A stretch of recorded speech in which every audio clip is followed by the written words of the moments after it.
What's up everyone, welcome back to Beyond ARTV. My name is John and it's time for another installment of 7 on Sunday. Today we're looking at another 7 cover songs that might just top the original in terms of their quality. I'm looking pretty slick today if I don't say so myself. Thank you to my friends over at officialbandshirts.com for hooking me up with this Radiohead shirt and also these awesome little keychains, these extra little gifts that they threw in as well. Super awesome guys over there. If you want officially licensed band merch at reasonable prices and you're into rock and alternative music, then check out the top link down below and use code ARTV for 25% off your purchase. I'm well aware that this episode could stir some people straight down to their bones because they're like, how could you say that this version is better than that version? Potentially. Well, my devious answer that I have for you is that it's all just my opinion. Yeah, I understand that not everyone's gonna feel the same way, nor should you. Everybody is different and we all hear songs differently, so these are my interpretations. From Jimi Hendrix to Lady Gaga to Church's, Arctic Monkeys, and more, let's get this list rolling. Please drop a like on the video and subscribe to the channel if you're new in town. Your beauty holds me on the bell with living locks of almond hair with ivory skin and eyes of emerald green. Jolene, Jolene, Jolene, Jolene is up first at number 7 on our list today. And the version that I have so much praise and acclaim for is the White Stripes edition. Originally, this was of course by Dolly Parton, and of course she really does tell it and sell it well, talking about Jolene, please don't take my man even though I know you can do it, please don't do it, leave him and me alone. But what I love even more about the White Stripes is that Jack White has so much emotion, a little bit of trembling in his voice, and you can hear him reaching those higher octaves, and he really just nails it. He doesn't change any of the words, any of the genders, or anything like that. He keeps the original song intact, and it might not be for everyone, but this version hits all of the pinnacles and all of the stuff that even the original couldn't do. It's very stripped back in its nature, the drums are minimal, and obviously it's an acoustic guitar that White is using here. It's a fascinating rendition, and I do hope that you guys will check it out if you've never heard it before. But the sun's been quite kind while I wrote this song. It's for people like you that keep it turned on. This is the point in the video where we might start to get some people crying out, blasphemy, how dare you say that? But at number 6, we have Your Song, originally by Elton John, written with his longtime writing partner Bernie Taupin. Here we have the Lady Gaga rendition. This is a version that really did move me. It was featured on the recent tribute to Elton John, that album that reworked and revamped his original recordings, and Lady Gaga's is something that excelled, as did many of them, but this one really stood out from the pack for me. She performed it live too, and that's really when I started to realize that I think I might have even more love for this version than I did the original. That's not to say that I've ever been a die-hard Elton John fan, because I'd be lying if I said that. My parents always loved him, so I heard him growing up, but I was never head over heels for his stuff. But Your Song is one of my favorites by Elton. And that just goes to show you how much Lady Gaga added. Just the warm, welcoming sensation that she's able to give. Her presentation feels anything but lukewarm, anything but robotic, and she really just glides all over this song.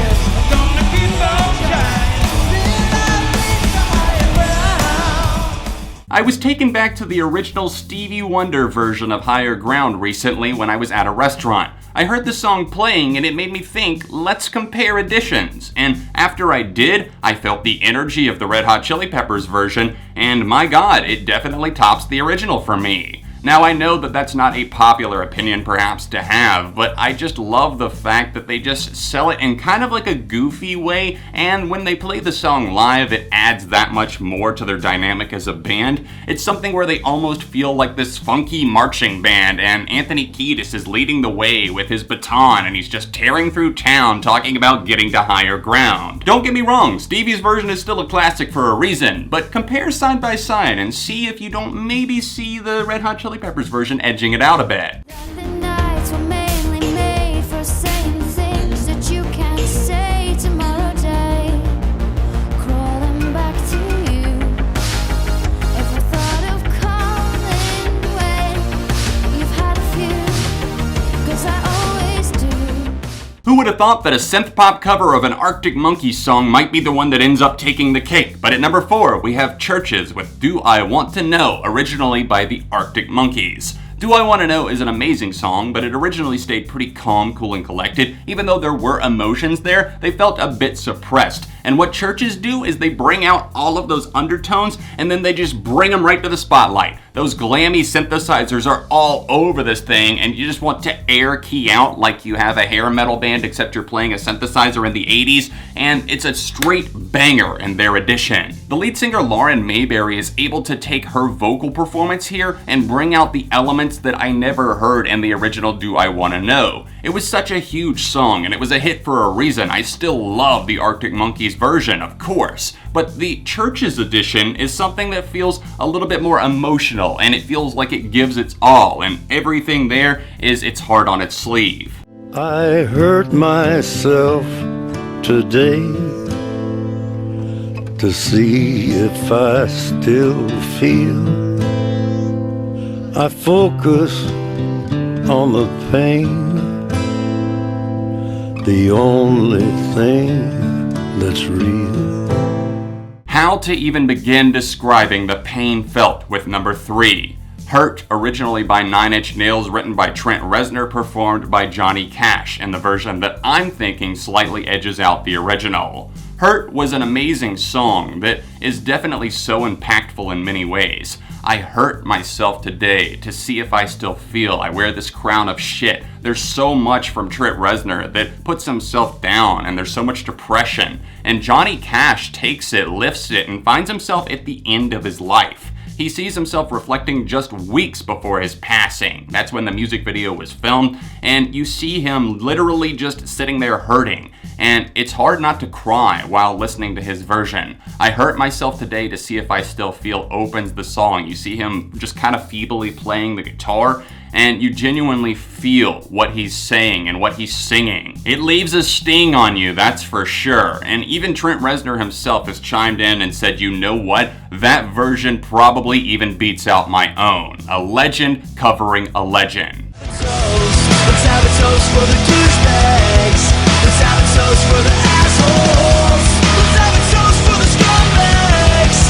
Every one of them that I know. Prepare to get angry with me, Kanye fans, but at number 2, we have Runaway, originally by Kanye West featuring Pusha T, here performed by Silverstein, featuring Down with Webster. This is a version that I have loved since I heard it on Pop Goes Punk Volume 4, which I know kind of sounds stupid in and of itself, but rest assured that it's not a punk band necessarily really at all, and it's not gimmicky like the title would imply. This is, I think, the best cover that I probably ever heard from that series, and they wanted to cut this down originally to a 3-minute version, the label that is. Of course, Silverstein said, fuck that, we're doing the full thing, nearly 9 minutes. And I have to say, they got every single note here right. The guitars are so loud, chugging, and while the original version definitely might have felt more emotive in a way, this just feels almost apathetic. Let's have a toast to the douchebags, the assholes, every single one of them that I know. The rap section is done by Cam from Down with Webster, a Canadian band that are unfortunately no longer together, and his part is actually amazing. I love the take that he gave and the spin that he put on the original Pusha T verse, and he's talking about you can't afford guilt on a rock star salary, everything like that. It just switches lanes, and it's a fascinating cover for me. It's something that you really just get into the mold and mindset of. From the opening guitars where you just hear the dum, bum, bum, bum, originally done on pianos. Ever since I heard the original version at the MTV Awards in like 2010, I loved that one, but I love this one even more.